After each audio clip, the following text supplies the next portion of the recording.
So let's go. All right. Well, how's it going, everyone? Welcome back to the second, I think, stream of the day. Lots going on. I've just seen a headline now saying that Trump's weighing up the idea of renewing military operations. That's from Channel 12, Israeli news channel. But someone to make sense of this is Malcolm Nance, US Navy vet, and someone who's been very keen to get on the show for a while. So, Malcolm, it's awesome to have you with us. Lots of people keen to hear what you have to say. So, I mean, we've had peace talks, we've had rejections, we've had totally unacceptable. What is the situation with everything right now in your opinion? Well, it can all be put into one word: chaos. We are in a state of chaos. Donald Trump is caught in a trap of his own making, and he can't find an off ramp from it. The United States initiated this war, 75 days? Going on tomorrow will be 76 days. And I'm afraid to say that his senior advisors around him did not make an intelligence-based decision about what they were doing. And that what they essentially did was thought it would be sort of like Russia with Ukraine, that it would be a very short war. Trump actually admitted that on air. He thought it would be a very short war. He was assured that the United States had enough firepower to meet all of its goals. But let's look at its goals. Goal number one was regime change, despite the fact that they stopped using that phrase after a week, right? But within the first hours of the war, when Israel carried out this ballistic missile decapitation strike on Tehran that struck it at high noon, 12 noon on Saturday the 28th from Eastern Standard Time, right? That it was very clear that the regime did not just suddenly smash and collapse like broken china. And I think that's what they really thought, that this was going to be like hitting a pane of plate glass with a sledgehammer, and that it would all shatter into these, major components and just come down, and that they wouldn't have to do any of the traditional legwork to bring down another country, which usually ends up starting with, a peaceful revolution, color revolution, then would end up in a blood revolution, right? Where people would take the weapons and they would seize the components of government and government power. Trump didn't think that was going to happen. Between him, Pete Hegseth, and Benjamin Netanyahu, they thought this government would just come down and just drop. So when it didn't, that was quite surprising to them. Also, the United States and Israel were striking a series of targets with shared responsibility. Israel from Tehran west, air defense, ballistic missile sites. The United States was striking the armed forces, the conventional armed forces. But, striking the Israeli army, not the Israeli, sorry, the Iranian army, the Artesh, what does that do for you? Other than, hitting air defense sites? Or it took them a week to go after the Air Force. To really go after the Iranian Air Force. And by that time, it was pretty clear that an asymmetric strategy was unfolding, and that Iran, in its traditional forces, wasn't fighting back at all.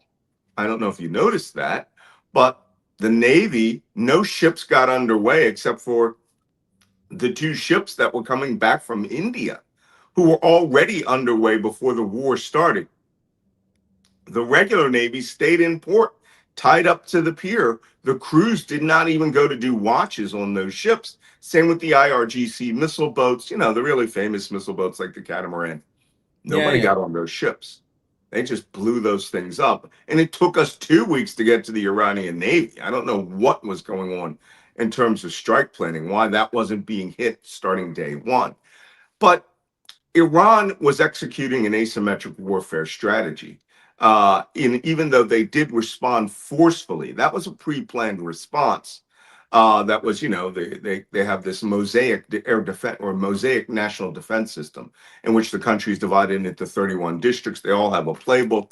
At a certain time on a certain date, the playbook is opened and they carry out strategy X, Y, and Z.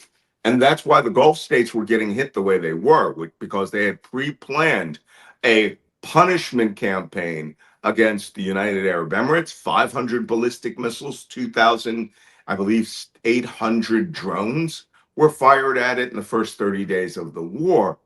The Gulf states happened to defend themselves pretty well, except that when it did get through, the results were spectacular. So all of this coming together, right, leading all the way to April 8th when Trump called for the first ceasefire, none of the objectives were met. The regime, not only did we not decapitate them, we upgraded them. We went from an 89-year-old man to his 58-year-old son. And a son who, by the way, you killed his father, you killed his wife, you killed his child, and you may have injured him. He may have lost a limb. He's not going to be the most rational thinking person at this point, right? He's going to be John Wick, technically, to a certain extent. Widowers, I'm a widower. Yeah, me. So that being said, all of what I described, ballistic missiles were fired. We did not stop them. They have fired right up till April 8th. They fired a week ago against the United Arab Emirates. So their ballistic missile command structure is still in place. CIA assesses 75% of the launchers still exist. They believe 70% of the ballistic missiles in the pre-war still exist and weren't launched. Now they're digging them out and they have access to them. So that wasn't done. So none of the radiological material was accessed during the war. And you can't, because to access them, you would have to fly into central Iran, get out backhoes, excavators, and bulldozers and dump trucks, and dig down 500 or more meters into what are supposed to be tunnels that were collapsed by our ballistic missile strikes last year, when we claimed that we eliminated their nuclear materials, and then the attacks that we did this year. And you're going to have to do that while surrounded by Iranians in 3 places: Isfahan, Natanz, and Fordow, and under fire. And that didn't happen. So the question that you have to ask yourself is, what exactly did we do in this war other than drop a boatload of bombs? And dropping bombs is not at all a way that you measure victory in war. Yeah, I mean, it's quite hilarious, to be honest with you, Malcolm, that Trump has, not even his administration, but Trump himself has single-handedly managed to bring people from all walks of life, former parts of his previous administration, like Jim Mattis, anti-war entities, left-leaning Democrats, whoever, to the whole same conclusion, like this is a bad idea. But it's interesting because I had a conversation with Matt Tardio yesterday, and I'm doing around sharing with everyone how much a shit show this conversation became. Matt rage quitting because I refused to do what he demanded. Really? Because yeah, he got very. Is he still cheerleading, or what's his position? Yeah. It was basically, so this is where I'm coming, which is he got enraged that I was suggesting that Dan Kane, Joint Chiefs of Staff General Dan Kane, has tried to clarify Pete Hegseth's position a couple of times, and he's like, he's never done that. And I gave him an example. Oh, yeah. Like every day, basically. But he said, there is no disagreement that the Trump administration has a very clear strategy. And then he used the example where when the US was search and rescue, withdrawing the service member who had been shot down in the jet. Right. The recovery. Yeah, and he said that was a demonstration that the US has complete control and can basically do whatever they want whenever they want, especially over Kyrgyz Island. But that doesn't seem to be the case to me. Can you explain to people who are watching why that's not the case?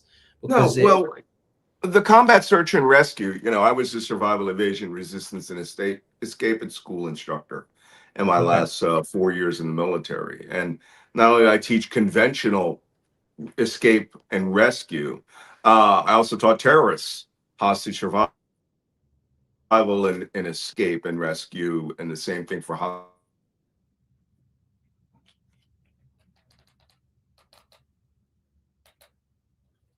Malcolm's frozen. Is it me or has Malcolm frozen, everyone? Can you see? Can you hear me or am I frozen? Is this me? Can you guys see me? Who's frozen? Is it me or Malcolm? Malcolm's frozen. Oh, okay. Yeah, I couldn't tell. Malcolm, crap. I was really looking forward to this conversation. Malcolm's internet is always crap, is it? I watched all his interviews with Mario. Damn. Okay. Well, he'll join us then. Okay. Well, anyway, yeah. No, I mean, one of you just commented that the interview traumatized me. I mean, it hasn't traumatized me. It's just I just think it's really interesting to use it as a reference, right? Just to offer people, right? Larry Johnson and Malcolm are not exactly people I think will have the same opinion about things. You know, I'm gonna ask Alan about it later, but like, I just think it's hilarious that that he's that everyone else is like, yeah, no, this is just not reality. That Matt can be so different. But anyway, okay. The problem I have is, guys, I use my phone as my camera right now. I'm waiting on a new phone. Let me switch my cameras around. Okay. I use my phone because it's better quality, but let me text Malcolm and see what's happened. Let's see if he can come back. But yeah, yeah, only 36 likes. Exactly. Come back, everyone. Okay, Malcolm's back, so we'll continue. I hope he wasn't taken out by you're It's right, happened mate. once officially where I was jammed, and that was in Ukraine when I was in the Ukrainian army, and I was a big mouth. I was speaking for the Ukrainian army by remote stream to Davos for the World Economic Forum, and we're pretty sure the Russians jammed it. But I came right back, and this was a mistake on my part. So back to what I was saying. That conventional recovery of that, or I should actually refer to as what it was. The technical term is an unconventional armed recovery. All right. That's where special operations forces come out and they get you. They tell you, don't move, sit still, we're coming for you. Right. A conventional recovery is when a regular force comes out for you. They have you navigate to a place. Then a combat search and rescue helicopter comes and gets you, brings you out. The first guy, conventional recovery. Combat Caesar forces flew in. But that was not a sign that we own Iranian airspace. Air superiority means that you have limited defenses against you, but you have the ability to fly at certain altitudes without interference. Total air dominance means you can do anything you want at any altitude without interference. Afghanistan was a good example of total air dominance, right? With the exception of a few 50 calibers that, Dushka machine guns that might have been brought up to try to do a gun ambush on you. There wasn't any. However, Iran, there's a lot of anti-aircraft artillery up there. It's just that they couldn't concentrate it in various places at various times. But they did damage an A-10 on that mission. They shot the shit out of a whole bunch of other aircraft and helicopters and wounded people, you might recall. There were videos of cops literally opening fire on the combat search and rescue helicopters as they were flying by. We were bold, but it wasn't that we had complete dominance of that place. And cheerlead all you want, right? God bless Matt. He can. I know maybe he's shooting for Joe Kent's job, but you do have to. The difference between me and him, he's an operator. I'm an intelligence person. My job is to tell you where the bad things are and how they can bite you. And you can take the risk if you want it. And where it appears that there is an absence in this White House is no one in the intelligence community is telling him the bad things that can occur, that will occur, the consequence managed things that happen. And for example, Strait of Hormuz closing. Strait of Hormuz has never closed. I was involved in the combat against the Iranians in the 1980s. I was in a ship-to-ship missile duel, the first one in U.S. Navy history, missile to missile, 15 nautical miles. They missed. We won. We sank his ass, killed all 58 people on board. Boghammer boats were speeding by us. A fighter jet came out to attack us. We shot it down, blew up an oil platform. Other task groups were sinking Iranian ships left and right. Strait of Hormuz never closed. It didn't even stop the traffic. I mean, there was fighting going on everywhere. And it never closed at the height of that, right? Even though the war risk was extremely high because combat was occurring, the way it closed this year, the way we did it was we concentrated all of our effort on the ballistic missiles and those strategic objectives. But I don't know who the idiot is in the Pentagon or the White House, probably the White House, not the Pentagon. The Pentagon plans for contingencies. And someone in the war planning did not think the Strait of Hormuz was a high contingency because they said, hey, we can sink the Iranian Navy. Look, they're sitting down in port. They're not moving. No one's getting on the ships. That's an intelligence indicator. That tells me it's a trap, right? So just to take a step back on this, because your extensive experience, I'm interested then on the events that we saw last week with the flare up or whatever escalation, which I don't know if you agree with the academic terms like escalation trap or whatever, some people like to use. That's Robert Papes. Yeah. That's so the latter, right? If you like using those terms, but what was that then on Monday last week? Was that a miscalculation? Because from what I understood, the Iranian media kind of got ahead of themselves saying that they had struck one of the US vessels, but then the IRGC came out and clarified that they had just shot in their direction as a show of force. What kind of thing? Iranian media is a cheerleader propaganda organization. Okay, so they sank the US Navy 3 times all over, I'm sure.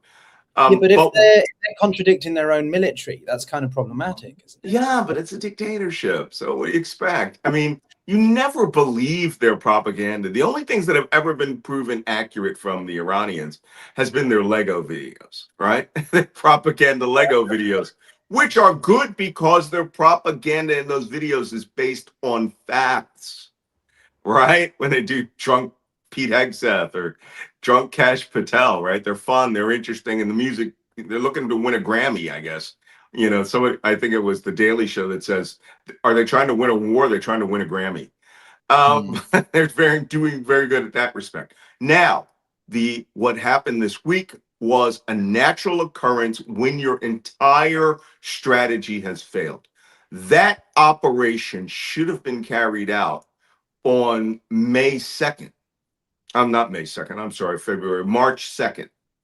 We did take U.S. warships and go through the Strait of Hormuz.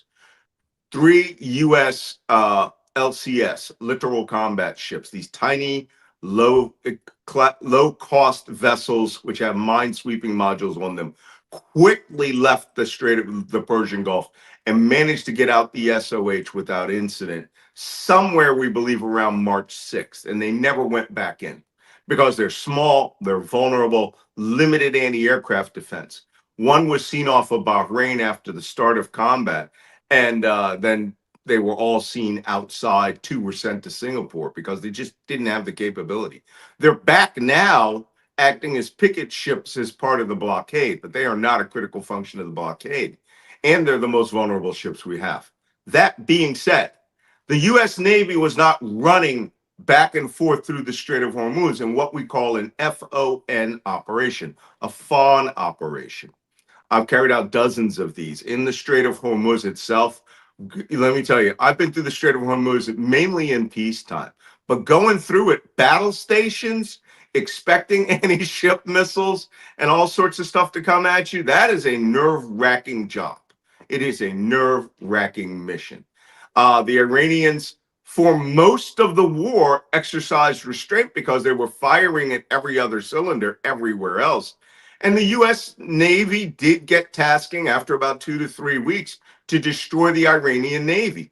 But the Iranian Navy is not the strength of the Iranians in the Strait of Hormuz. It's the IRGC high-speed small, what we call FIACs, right? Fast inshore attack craft, FIACs. Or when I was young, back when I was a baby sailor at age, I'm 64 now, back when I was 24 years old and doing this, the same thing that we're doing right now all over again, they were called bog hammers. And bog hammers were these high-speed boats they had bought from Sweden, bog hammars. And these things will hit 40, 50 knots, okay? And we're chasing them at 30 knots. They can literally run circles around you. And back in the old days, we used to call it, when we would chase them, bowling for bog hammers, right? These things are just too fast for us to get. They operate in squadrons. They come out in numbers. They have rockets on them, machine guns on them, and they do these, giant boat swarms. We saw just 48 hours ago, they brought out 150 of these FIACs, right? These high-speed boats into the Strait of Hormuz the other day. 88 the first day that they did a mass demonstration. No, I'm sorry. 33 a week ago when they did a mass demonstration. 88 on Monday. A couple of days ago. Then 150 yesterday. They're getting the boats out of the garages. They know the Americans aren't going to attack them. And when we did have our first skirmish, there you go. There's some FIACs right there. Is that what you're talking about then? Wow, yeah. That's insane. Okay, I've seen this before. And some of them aren't that sophisticated. Some of them are just high-speed skiffs with, motors with 5 guys with machine guns and rocket launchers. And they can still hit, double, triple, quadruple outboards on these things. And they can move. They can take civilian craft, bring up, all you need is a battery, a fuel source, and your outboard motors. And you are now a warship, right? Or a high-speed boat, mosquito boat. That being said, what occurred a few days ago was something that we just didn't do the entire war, which was a freedom of navigation operation. We challenged going back and forth through the Strait of Hormuz to demonstrate we could do it. The problem is, and this is where I see a lack of planning in certainly at the HEGSEF level, the Pentagon is going to do whatever you ask them to do. And I got to tell you, General Kane has been doing all of the stupid things that they were asked to do. But the problem is the stupid things must occur in sequence to be considered a strategy. So 37 days or so after a ceasefire is called, we decide to run 3 vessels, the Rafael Peralta, the Truxton, and the Mason. Ironically, the Mason is one of the first U.S. warships to ever really get blitzed by ballistic missiles and drones when it was off Yemen. My niece was on that ship at that time. And, they ran the Gulf. 1 held the eastern side with an air defense umbrella. 2 ran what we're calling the Southern Traffic Separation Scheme. That is the very shallow waters of the Musandam Peninsula. Not really shallow, 65 meters, 70 meters. That's pretty deep. But you can't get a very large crude carrier in there. You can get maybe an empty container ship or something like that through there. Warships, Russian billionaire yachts, for example, they can go through there. We saw that last week. And they ran it. And as they were running it, the Iranians figured out, whoa, those are 2 warships. And they started putting missiles and rockets and sending high-speed boats in their direction. I'm still a little confused about the nature of that battle. I do not understand how high-speed boats got within 3 to 7 miles of a U.S. warship, because they're claiming that they use their ship's 5-inch gun on high-speed boats. I have engaged high-speed boats and missile boats with a 5-inch gun. You're in very serious trouble if you're at 5-inch gun range. Then they use the 25 millimeter chain gun. That means you're within 200-300 meters. That's crazy. That's a crew-served weapon, or with an automated thermal imaging camera on it. In the close-in weapon system, that's the CWIS, the Gatling gun. I believe that they believe that missiles were incoming. They may have engaged missiles, but I haven't heard anything about main missile batteries being released to shoot down missiles or drones. So I'm not quite sure until we get the imagery that comes from it. I don't know who they attacked. Do I believe the Iranians fired missiles in their general direction? Yes. I also remember that same night, a tanker got hit by 2 missiles. So we don't know, because if the Americans had seduced that missile, which is blowing off chaff, electronic warfare, it could have gone on and struck that tanker, as we saw. But that doesn't mean they weren't under attack. Believe me, I've been under attack by the Iranians, and it is not fun. So they ran through there, turned around, showed that they went to the navigation point the chiefs, Joint Chiefs wanted them to do, went there, turned around, and all 3 ships departed the Gulf. That was a freedom of navigation operation. Pyotr, this is where it's a mistake, right? It's fun to do freedom of navigation operations. You did not establish freedom of navigation.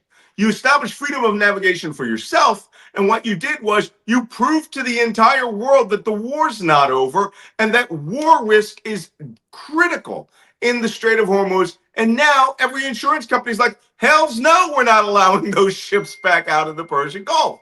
That is a mistake, right? You did not establish a fawn. You established a combat operation. You provoked a combat operation to prove that the Iranians have capability. And while you were sinking their small craft with helicopters and A-10 attack planes or whatever it is, you just proved to the entire world the Strait of Hormuz is under Iranian control, except for the 3 most advanced warships on the planet for the span of 3 or 4 hours. So what does this tell us about the state of the Iranian capabilities, though? Intelligence said that about 30% of their stockpiles have been destroyed.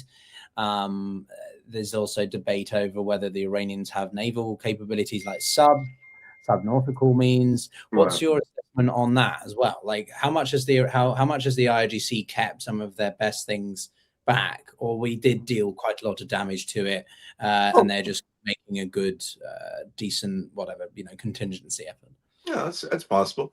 Let's put it this way. We damaged the IRGC in many, many domains, right? We damaged their aircraft. I don't believe any of their mini subs survived. I don't believe that. If they have, bring it on, right? show what you're good for. If you really want to prove that Iran has a mini sub, don't wait for a U.S. warship, right?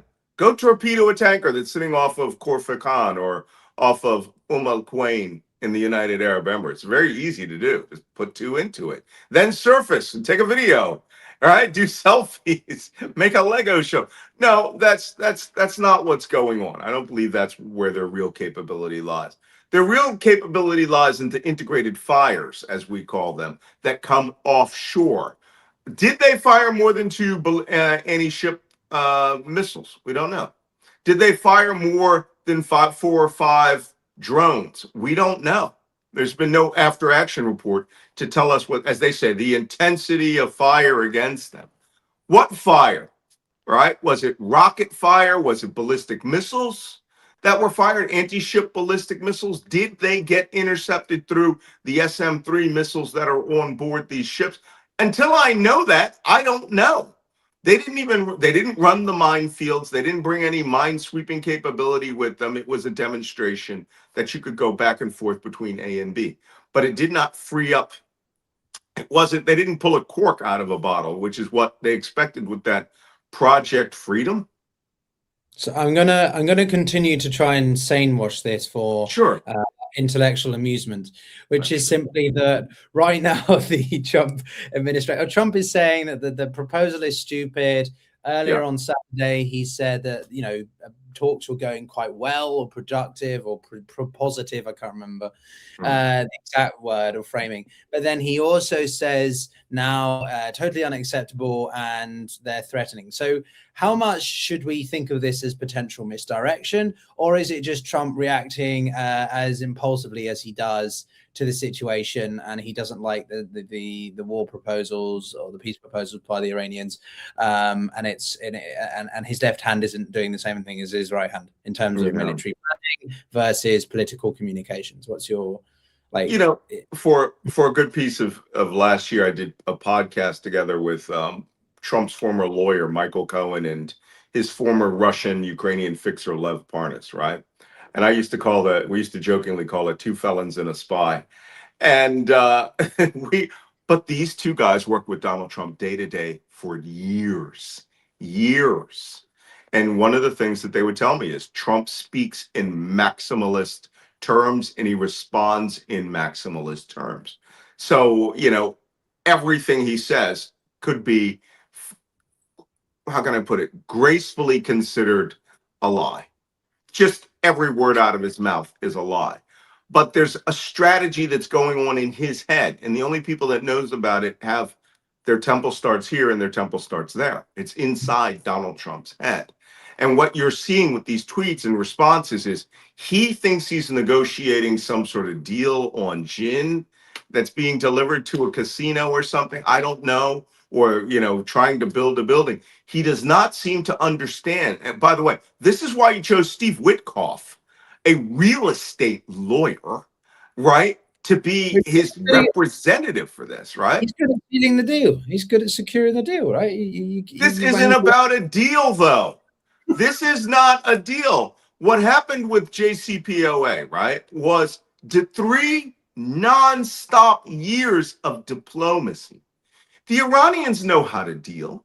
The Iranians are from the South Asia, Persia, 5,000 years of uninstructed history that is going on there, right? Donald Trump is like a white guy that goes out into the desert. He finds a market for camels, right? And I don't use this analogy dismissingly. He finds a market for camels and he wants to buy camels. And there's 6 different camel traders who are all there. And the guy that has the biggest number of camels, right, whose name just happens to be Mujtaba, right, he wants to buy a camel from Mujtaba. The other countries have smaller, lesser camels. They're not going to get them across the desert, right? Mujtaba has camels. But you're coming into a market where all of those guys, Mujtaba and the other camel traders, have been trading and beating each other up and cutting deals with each other for camels for millennia, not even centuries, millennia, okay? And this guy walks in and thinks he's going to bring art of the deal, which was to this part of the world. They're going to look at it and they're going to, oh, this guy wants a deal. This is the sort of thing where you will cut a deal with this guy.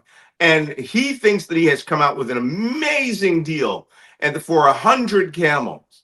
And the next day, right, he goes back to his hotel. He's waiting for the 100 camels to be delivered. And one of 2 things occur. 100 camels are delivered, but they're actually donkeys with the word camel painted on the side. Or, right? But did he deliver him 100 camels? Khalas, as they say in Arabic. Yes. You jumal, it says camel on the side. That's your camel. Or you get a bag of 100 stuffed toy camels delivered to you. The people in that part of the world know what they're talking about when they speak to each other. They know the hustles. They know the tricks. They know all of the little maneuvers. Donald Trump wants to bring Las Vegas, or Mar-a-Lago style wheeling and dealing to people who will not only take his shirt, okay, they will take everything that he has. Plus, Obama didn't do art of the deal with JCPOA. He used diplomacy, which forced them into a set of rules, right? The global rules of diplomatic language, which elevates you from the camel souk to like the stories in 1001 Arabian Nights when it's always the king and his wazir, right? His immediate deputy that were carrying out the negotiations, and in will always walk the young hero. And that's what Obama was, who got the deal done between the king and the wazir. Almost like Sinbad or Alibaba. Stories the Iranians understand. And they understand statecraft, diplomacy, and mutual respect. Trump has no mutual respect. So he's getting nothing and liking it. And the Iranians can hold out for months. I predicted the Iranians could drag this war out for a year if they had really wanted to. They have the capability where they could have had us flying combat air support missions over Iran every day, the way we did it over Iraq for Operation Southern Watch and Operation Northern Watch to, destroy air defense system. 1,600 air defense strikes over 10 years of every piddling little anti-aircraft gun or radar system that popped up. The Iranians could have been doing that. They could be milking us for a very long time. By that time, the global economy would have collapsed. The United States would have gone into depression, not recession. And Trump, again, lives in this fantasy world where everything's awesome. And the United States is selling more oil than we have ever sold before. And that's a fact.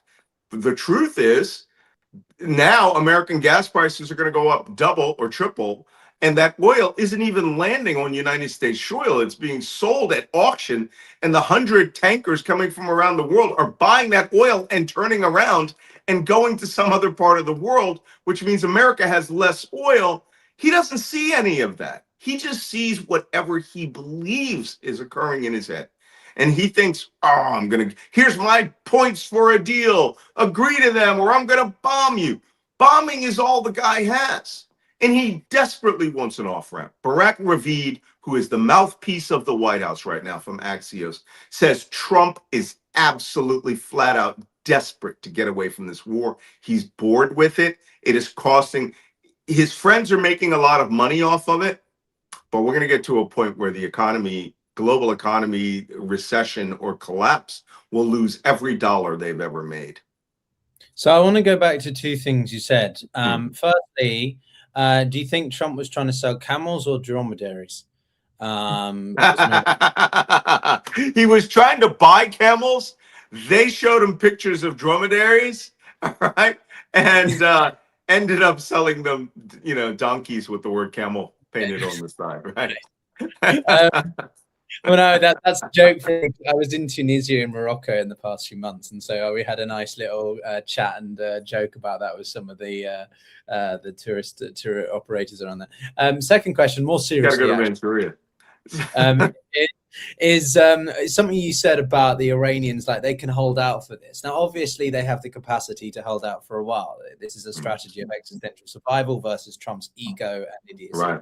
But the Iranians are not immune to challenges. The economy is pretty shot. And something that people keep emphasizing to me to raise to people in questions is about their oil shortages and also water scarcity.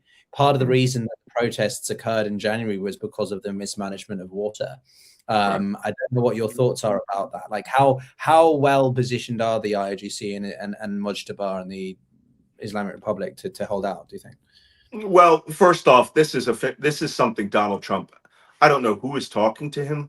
Maybe he's talking to Reza Pahlavi II and these Iranian dissidents or whoever, but they have this belief that Iran is on the verge of collapse. I've sailed every inch of their coast. It takes 2 days. Okay, nonstop, moving up and down to go from Bandar Abbas all the way out to Chabahar on the Pakistani border. It's a big country. Guess what? That's not even the whole country, right? So long as, in terms of scarcity of goods, they have just opened 6 border crossings with Pakistan. Oil is going out, foodstuffs and material that they need are going in. Another thing is that Iran is a country that's 80%, if I'm not mistaken, mountains. There is water. Yes, water management into the big cities might be an issue, but water scarcity generally comes from people hoarding, right?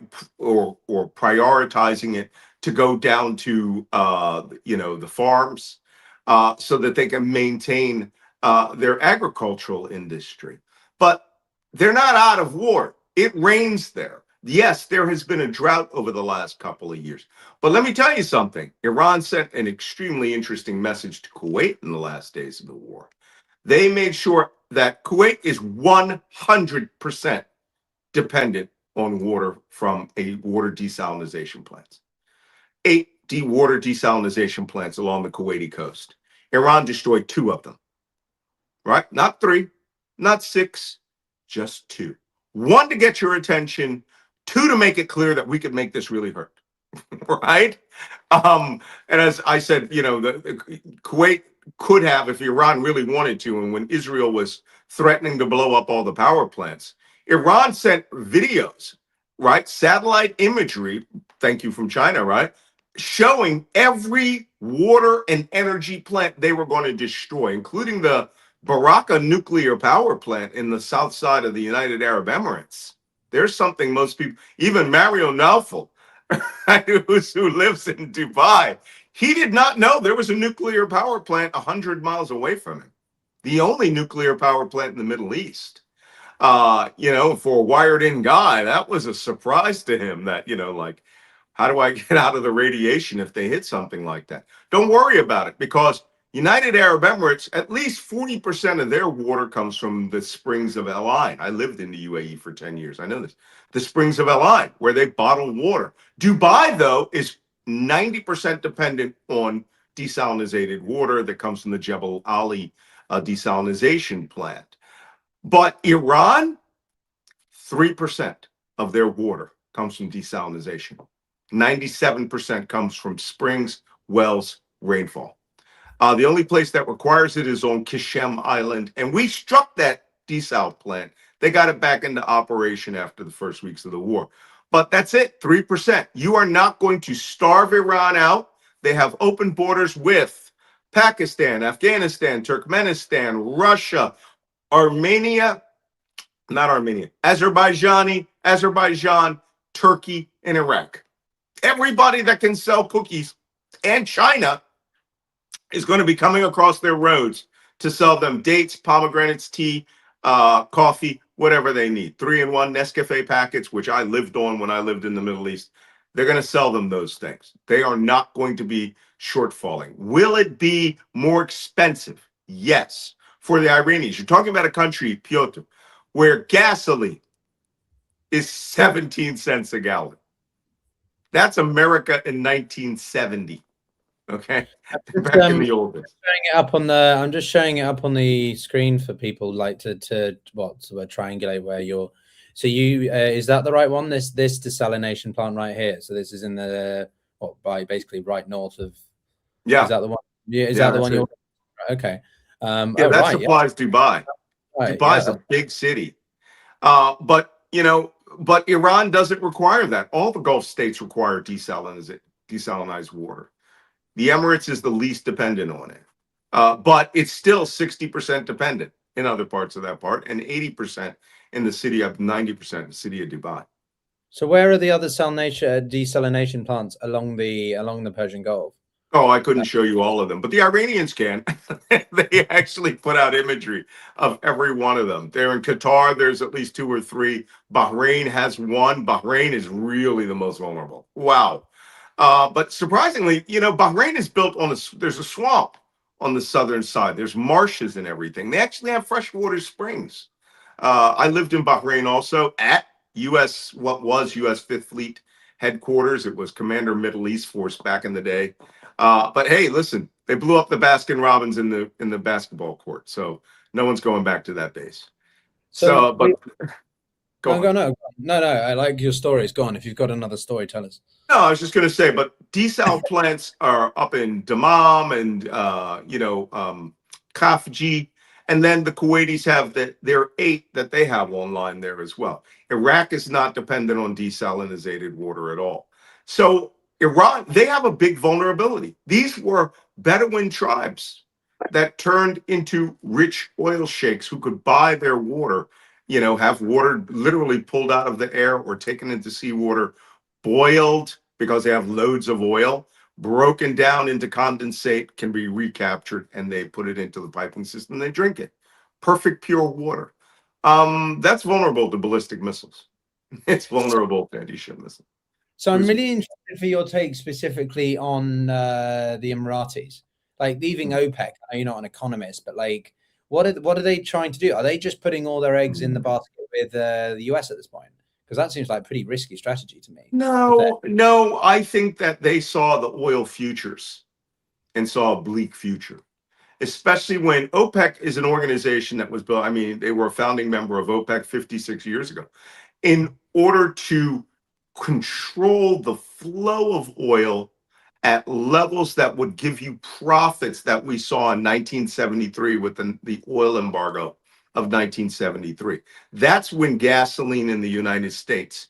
By the way, gasoline is oil that is being refined. I have to explain this to people. You don't take your car gas from a barrel that comes from the Middle East. It's all black, thick crude. It goes into these refineries. It's broken down into components that produce plastics, produce fertilizer, produce helium, and also can produce these byproduct chemicals like butane, propane, and gasoline, and which is petrol, right? Gasoline, diesel, jet fuel, very different grades of types of fuels that come out of that. So back in the 70s, when they did their embargo, they didn't turn off oil. They just regulated the oil in OPEC nations to limit the United States, to cut the United States off for its support of Israel in the 1973 war. And also to show the world that OPEC, with their turning off the spigot, had power. And that's when gasoline went from 17 cents a gallon in the United States to the outrageous amount of 75 cents a gallon. 3 times, right? And that's where you have people lining up their cars. My dad, right, they would pull lottery numbers at night, and they would receive a number. And if you're the last digit on your license plate was that, you could get 1 tank of gas the next day. You were not allowed to fill containers. But it's only because we had so dominated oil since World War II that no one could ever regulate us. What OPEC does, though, it also regulates the member states. And they're only allowed to sell X amount of oil. And the Saudis pretty much set that pace. What the Emirates did was essentially flip everybody the bird, said, we see where this is going. Oil at the spot price. That means physical oil barrels that are loaded onto a ship or onto a truck was actually going during the wars as high as $200 a barrel, right? What you see on the West Texas Intermediate charts or the Brent North Sea crude, or Murban, you're looking at future sales based on how the market feels today. But if you go to Yemen, or you go to Janbu, Saudi Arabia, or you go to Corfacon in the United Arab Emirates, and I've had people offer me, Malcolm, give me $10,000. Let's buy all this oil that someone smuggled from Iraq. It's real. I've seen it. I've seen these barrels of oil, and they'll sell it. This might be oil that was scraped up out of the dirt and filtered. It might be oil that was cast off from a refinery or stolen. But that oil was pulling $200 a barrel. Right now, it's somewhere around $140 to $150 a barrel. Real physical oil. But that being said, the Emirates is like, you know what? We see where this is going. Regulating all of us is not going to work. So, the technical term for what they did was every man for themselves, right? Abandon ship. Go get your money, because the Emirates was being 500 ballistic missiles. They expended billions, hundreds of billions of dollars of weapon systems. They were going to have to replace that. Tourism collapsed. Trade, people coming in, the airlines are threatened. Fuel prices are off the charts. They decided to close up shop and start making money off of interest income of investments that they had overseas. And they were going to sell every damn barrel of oil that they could get through the Habshan-Fujairah pipeline. That's the one lifeline that they have going across the United Arab Emirates, which the Iranians have bombed twice, right? The Iranians know the purpose of that. It's a bypass for the Strait of Hormuz. And they're getting their money. That's all. They don't want any regulation. They want as much as they can get out right now. Well, no, I did an analysis of it when they first departed, and as you say, they joined OPEC before they were even actually an official nation state. Before they constituted, and so what this makes me feel, though, Malcolm, is that we are seeing a shift in the overall balance of power. Right, for a long time, the regional hegemonic competition has been between the Saudis, the Israelis, perhaps to an extent, and the Iranians, obviously, but it goes back to something else you said before, which is that not only has this made Iran more emboldened, but they've replaced Khamenei with a guy who's lost his closest family, who's probably not going to be therefore that flexible in his approach to this. Point being is that he's also a lot closer with the IRGC, from my understanding, that he has a lot more of a pragmatic approach to this, much less ideological like his father, and Ali Khamenei will keep the sort of the different balances of power in check. So what do you think all of this means for the internal dynamics of Iran, like, you know, as we keep going into this conflict or even afterwards, right? Because I just think it's kind of worse. It's like a police state. Yeah, let's take a look at your new Ayatollah, right? The guy who is the spiritual supreme leader, not just the supreme leader of the Iranian state. He is also now the spiritual leader of Shia Islam, right? He's the Grand Ayatollah. You know, it started with Ayatollah Khamenei, who spent most of his, you know, his isolation in France, and then Ayatollah Ali Khamenei, his chief deputy, and now that guy got killed. He's been martyred. He's been sent up to go, you know, play shuffleball and have tea with the Ayatollah Khomeini, and now his son, who is younger. And I want to point something out to you. His son is what, 56 years old? When the Iran-Iraq war was going on, his father sent him to be a combat leader on the Iran-Iraq war front in the last year of the Iran-Iraq war. 16 years old. 16 years old to age 17, he's given a rifle. He's turned into a platoon leader of the IRGC, and he goes out into combat against the Iraqi army. All right, so boom, right off the box, he's got combat skills. So you can never say that that guy hasn't paid his dues, right? He actually went out and he fought the war. Then he was part of the organization that built the IRGC into the military organization that it is today, that is separate and independent of the Artesh. And to be quite honest, the IRGC is the armed forces of Iran, not the army, not the Air Force, not the Navy. That's Artesh. That's the traditional armed forces. And if I'm almost certain that what you're going to see is the elimination of the regular Army, Navy, and Air Force, and they're all going to be brought under the IRGC. The purpose of the IRGC was to be a leadership loyalist body, which would always protect and defend the belief and the realm of the Iranian Revolution as it was executed in 1979. Full disclosure, I was, I think, 17 at the time. First protest I ever went to, where I got up on a soapbox and started getting shouty, was when they took the American hostages in 1979. And I was rabidly anti-Iranian at that time. But I understood where they were coming from. I watched as a kid, I watched the revolution on US News. I actually would go look for those things to watch how that country devolved and broke down. And then, of course, like all dictators, they took their private jets full of gold bars and they flew off, right? And they left the country to the Ayatollah Khomeini. That being said, Mujtaba Khomeini helped build the IRGC, and then he helped build the Basji. The Basji are the civilian volunteers who loved the regime, who built the regime, who executed the revolution into a civilian volunteer corps that during the Iran-Iraq war, those were the guys who had their 10-year-old kids, right? Gave them a key around their neck that said, "This is the key to heaven," and a headband that says, "I'm coming to see you, Ya Hussein," right? The Imam Hussein and Imam Hassan, the grandsons of and sons of Khalif Ali, all right, who they worship and revere, and walk them into minefields.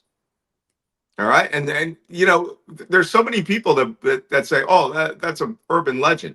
Not according to all the dead bodies that were on the Iran-Iraq war field. The Iraqis couldn't believe it. I've talked to Iraqis that have shot Basji kids in Basji attacks when I lived in Basra.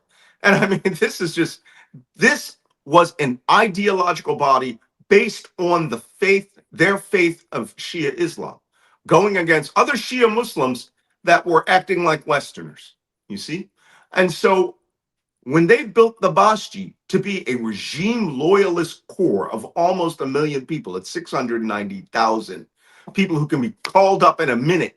They all have rifles and they're there to defend the regime. Now you have 1 million people, 150,000 IRGC. You have let's call it 700,000 Basti, almost 1 million people. There are 25 million card-carrying members of the Basti who are not called up, who in case of a national crisis, like we do something stupid, like invade Iran and land 3,000 troops at Fordouz or Isfahan or Natanz nuclear center, suddenly you're going to see what 25 million people with rifles looks like, right? They're going to be handing, it'll be like Ukraine on day one, right? Everybody who's a man above the age of 17, come get your rifle. And that is what Mujtaba al-Khamenei built.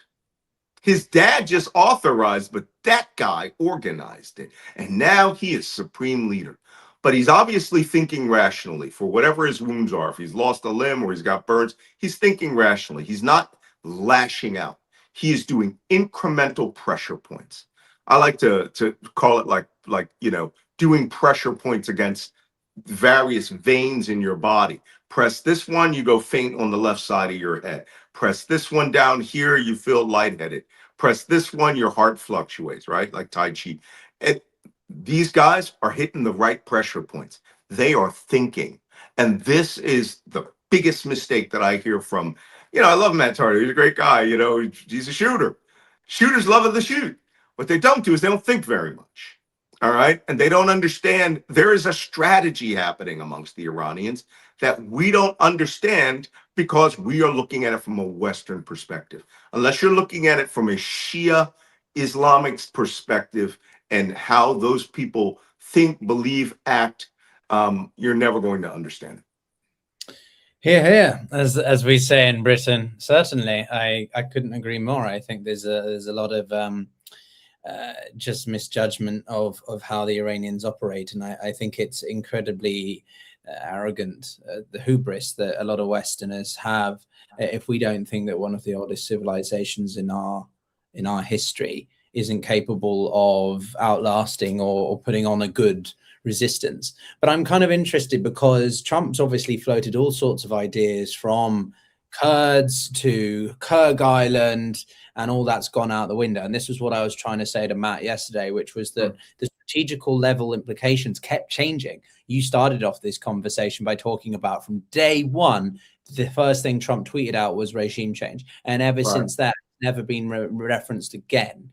They sent out that communique with the 4 bullet points and the objectives from the White House in the first or second week, clarifying that it was about the eradication of the military, the Navy, the production facilities, the nuclear enrichment, etc., etc. But we're not going to achieve that. And so what? We're going to drop troops on the ground? What? Well, if Besiege has 100, 150,000, Artesh has 200, 300,000. Oh, I didn't even count the Artesh. Besiege has 700,000.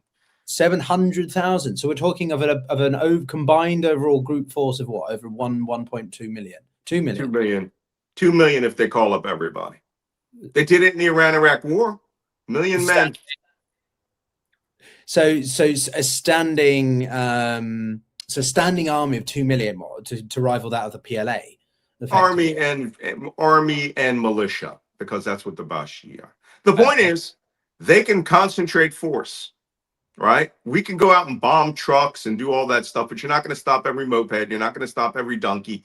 I've seen guys come into war in donkeys, by the way. So if I'm making these donkey jokes, it's not because I'm just having a good time. I've literally seen guys come into combat on donkeys. You see all these guys. You can't stop every truck. You can't stop all commerce. You can't stop every minivan. You can't stop every school bus full of soldiers coming into the battlefield. We don't have enough air dominance, of course, to kill everything that moves on the ground. I think that what we look at is a circumstance where, unfortunately, the U.S. and Israeli agendas that are going on here in this war are two different animals.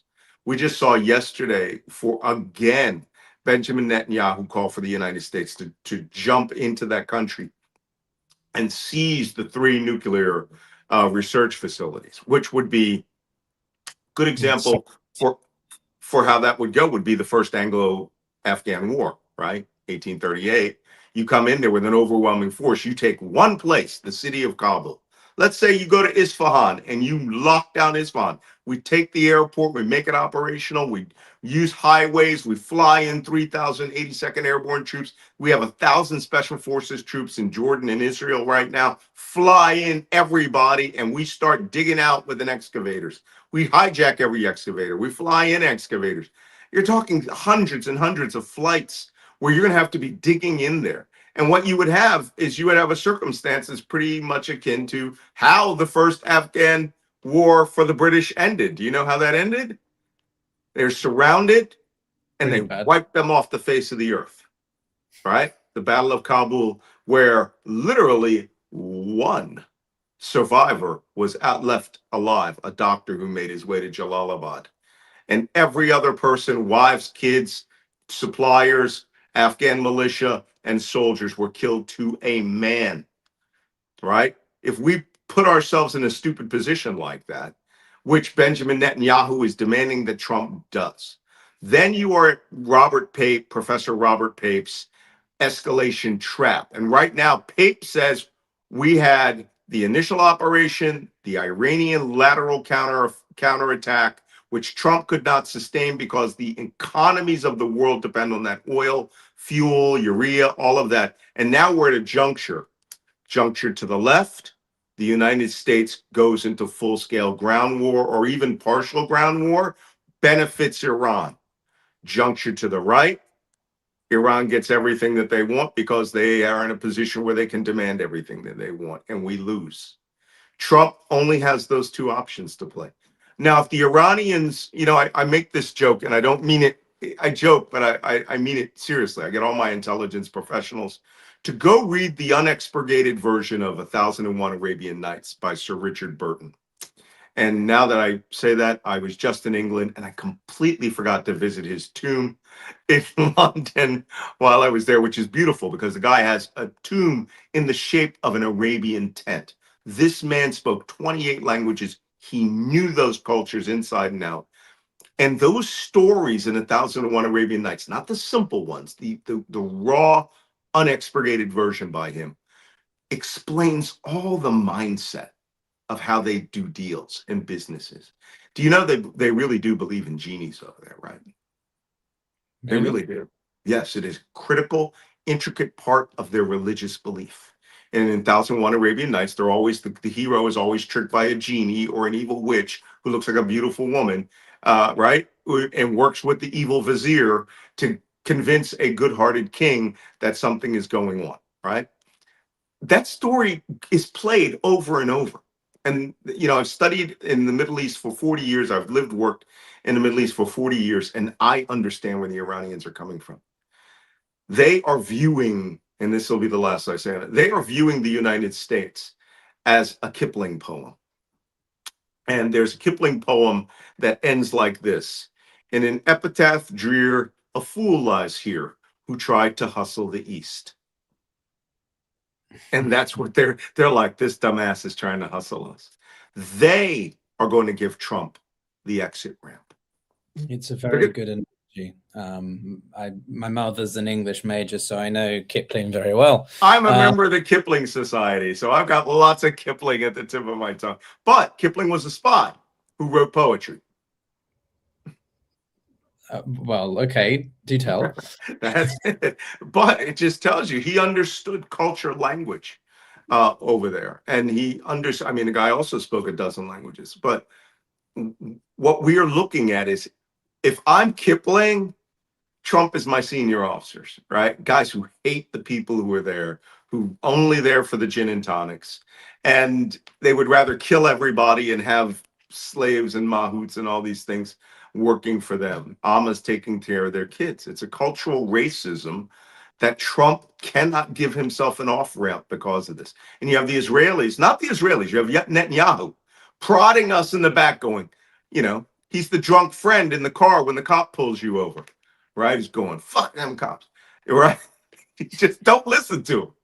We are in a circumstance where America needs an off-ramp, and Trump had better take it when the Iranians offer it. And I think the Iranians will offer him complete open return to the Strait of Hormuz pre-February 28th. But And now they are doing that, but he keeps rejecting it. And they've talked about a toll, they've talked about co-control with Oman. Oman, There's yeah. lots of different interpretations of this, and Trump just wants his maximalist demands. It's like He's not getting it. But then, therefore, this is a perpetual dance that we're going to be continuing to do for the rest of the year, or until one of them do.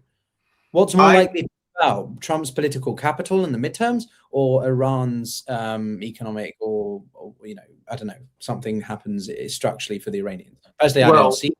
Nothing structurally is going to happen for the Iranians that could impact their lives. They can take a lot of hardship. They can take a lot of hardship, and we just don't respect that. They are not going to run out of French fries at the Burger King because there's no Burger King, right? They are not going to run out of kebabs. They're not going to run out of tea. They're not going to run out of dates. These are cultural fixtures. The rice is not going to stop flowing from Pakistan, Turkmenistan, all these countries. Will it be more expensive? Yes, but not enough to throw them into revolution. That revolution, which was long in coming, that little flash in the pan we had in January was where the United States should have jumped in to assist. We didn't. Now we have Trump and Netanyahu openly talking about how they were trying to arm the protesters. Everybody who comes out to protest now is going to be seen as an agent of Israel in the United States and disappeared. They have lost their chance. So for a color revolution.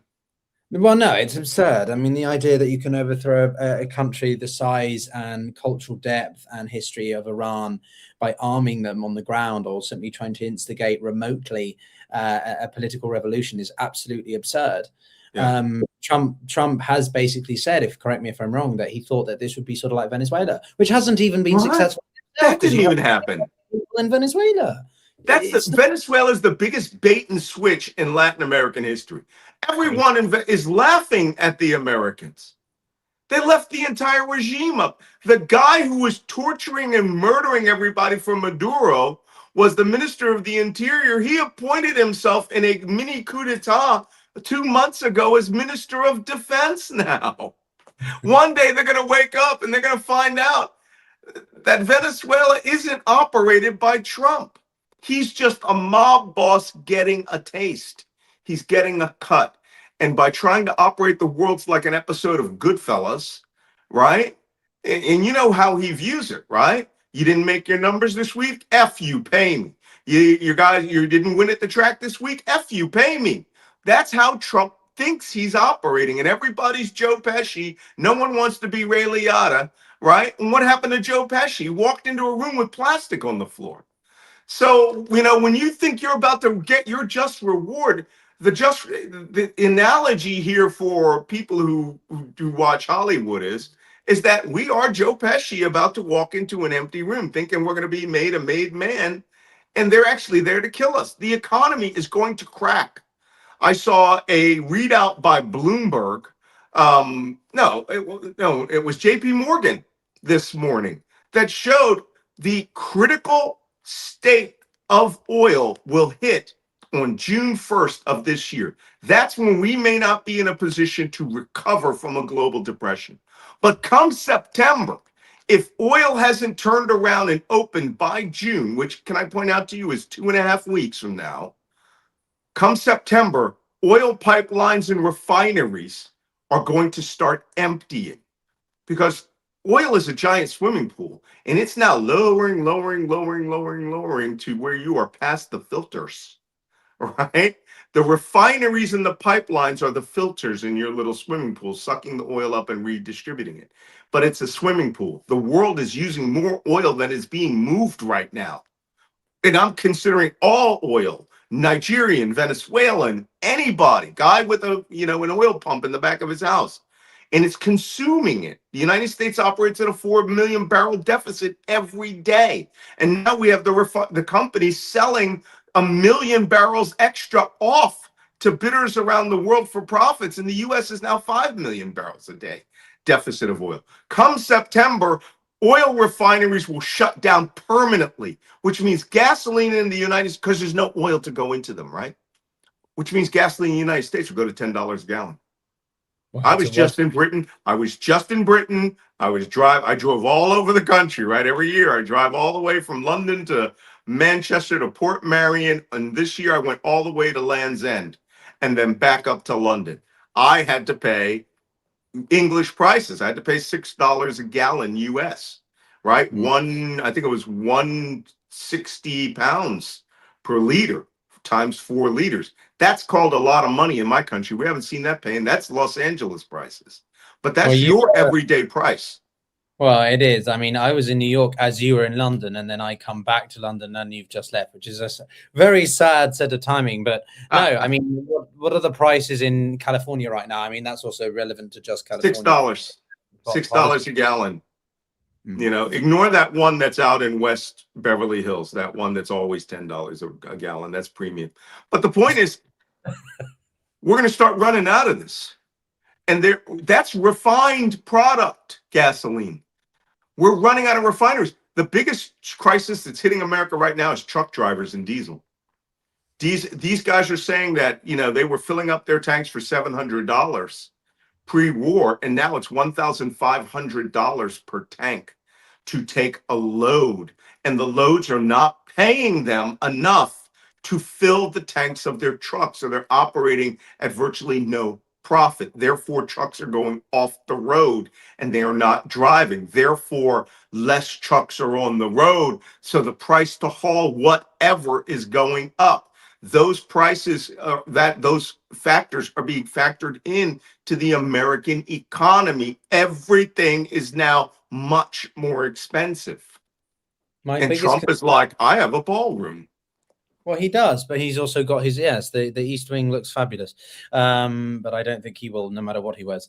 But what I would like to know from you, Malcolm, is we maybe, I mean, I could talk to you endlessly, but we talk a lot about geoeconomics on the show. I try to bring in more of the economics because I think we can talk about geopolitics, but unless you frame it in the markets or in natural quantitative data, it can be it's a bit arbitrary.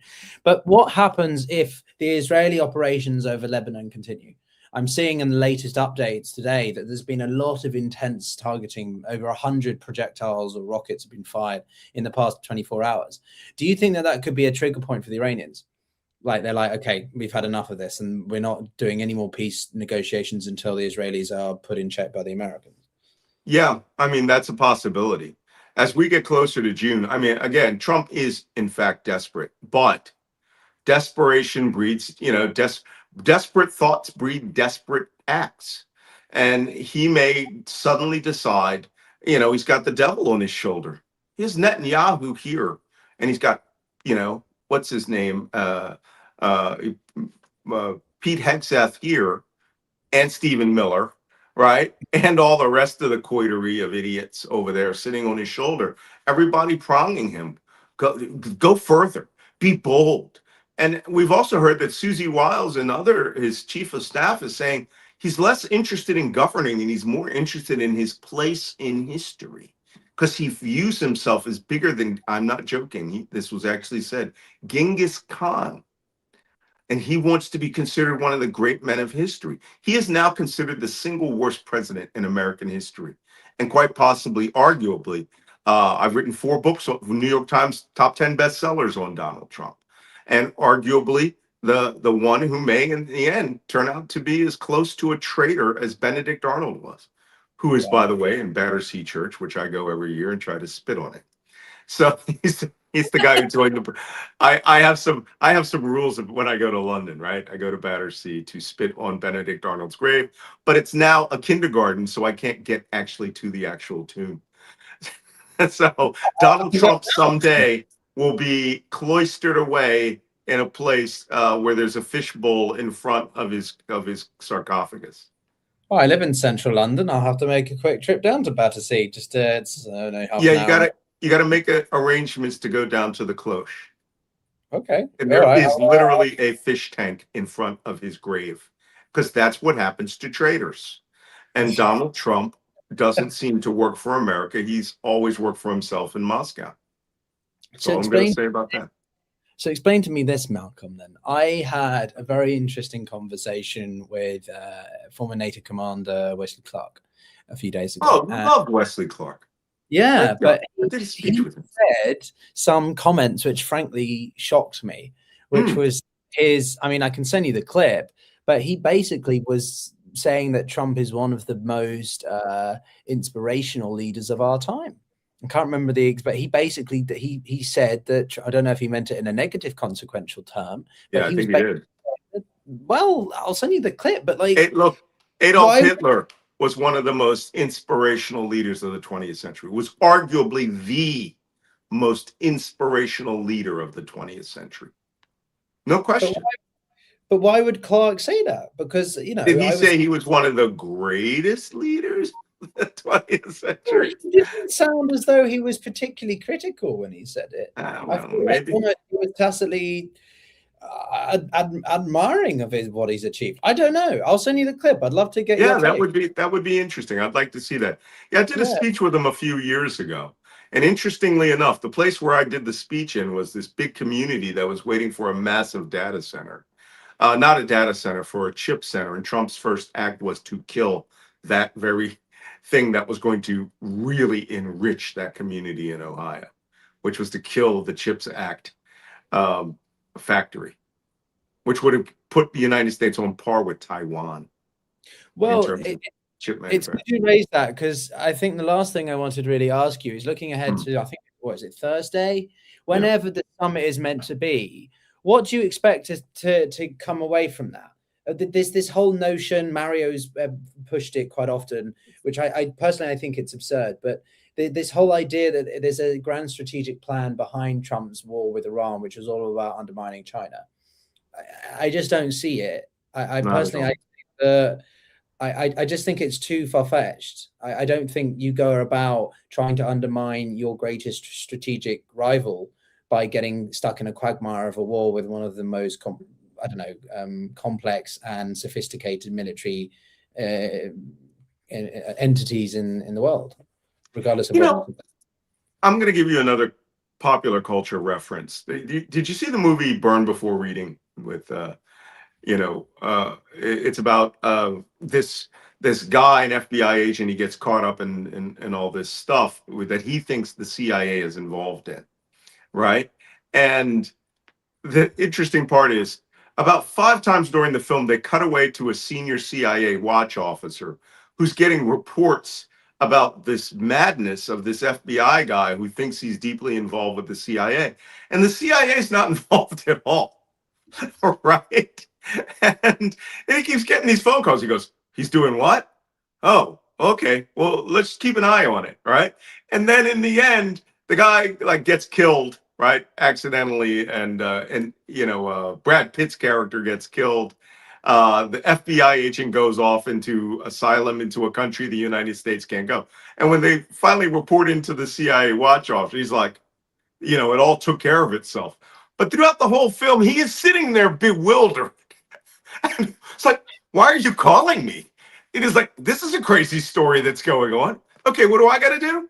Nothing? Okay, I'll just sit back and watch. That's Xi Jinping. Okay, he's watching. He's like, what? The United States attacked Iran? Okay, they killed the senior leadership and put in a younger, faster, better-looking guy? And killed his dad, his wife, and his daughter? Okay. The United States can't meet any of their goals? Okay. Strait of Hormuz is closed, and Trump's now wants us to send ships out to protect the oil and open the Strait of Hormuz that his alleged greatest navy can't do. Okay. I feel sorry for Xi, because he's going to get there on Thursday. And now this is where the phrase, the wily Oriental gentleman, is going to manifest itself. By the way, that was an old phrase that the British used to use as an insult against Asian men of experience, like me, with long white beards, right? The wog. That was an insult. No, it is a culture, centuries old, of patience and thinking. And China has proven themselves, I'm afraid to say it, people, They are the adults in the room right now. And we've got a spoiled brat, Richie Rich, running around demanding this and that. No, a better one for you, Veruca Salt, right? Daddy, I want this. I want it now. You know, and really. And I've read my China. I'm sorry, this just popped into my head. China is Willy Wonka. He just sits back and he's just like, "Hey, don't touch that." Hey, and bad things happen to stupid people. China is going to. I think they're going to give him a big parade of military forces and J-20 Dragon, Super Dragon jets and tanks. Like a state visit kind of thing. Yeah. Oh yeah, they're gonna blow it up, and they're gonna essentially keep hinting this is what a real superpower looks like. China is no longer a near peer adversary. They are now a peer adversary. In many respects, they are superior to the United States, and we just burned through 50% of the weapons we would need in a defensive war against China. And China is going to eat our lunch economically. They're going to view Iran as a new marketplace because now that Navy needs new ships. They need to build everything. And you know what the Iranians are going to buy first? Tunnel boring machines. So that they can dig in their entire armed forces into the mountains for future war with the United States. The way the IRGC did it, everyone's going underground in a future war. Fighter jets. Chinese will be buying, Chinese jets. I mean, the Iranians will be buying modern Chinese jets, or the Chinese will say, you don't need air force. You need air defense that comes out of small holes in mountains. You need radars that can retract into the mountain and go back. And the Iranians will be like, we're buying and we're paying in oil. And Chinese are going to cut that deal. And Trump is going to look like a little man next to Xi. Well, I'm looking forward to seeing how he tries to shake his hand and do that thing where he pulls the person. The King of England did it wonderfully when he got out the card. And if you saw that, he did the power shake, right? Yeah. All you got to do is come beside Trump and pat him on his colostomy bag. He has a pump right here. Everybody sees it. You can see it. You can see it. There's whole videos showing where the lines that go to the bags that are around his legs are. You can see them very clearly, and you can actually see the actual bags superimposed on it. So, but yeah, he's in very poor shape. She knows he's speaking to Trump for possibly the last time. He's got purple fingers and white splotches. He's undergoing some sort of chemical treatment. I mean, my wife went through chemo for over 3 years. I was her daily caregiver, and I'd never seen her in condition that Donald Trump was in. Wow. Okay. Well, and to end on, I guess, as they say, never interrupt your opponent when they're making a mistake, or absolutely. Or as Trump is doing a clusterfuck. But maybe, Malcolm, if you've time later in the week, we can grab you on for a quick debrief of the meeting. Let's interpret what the hell happened.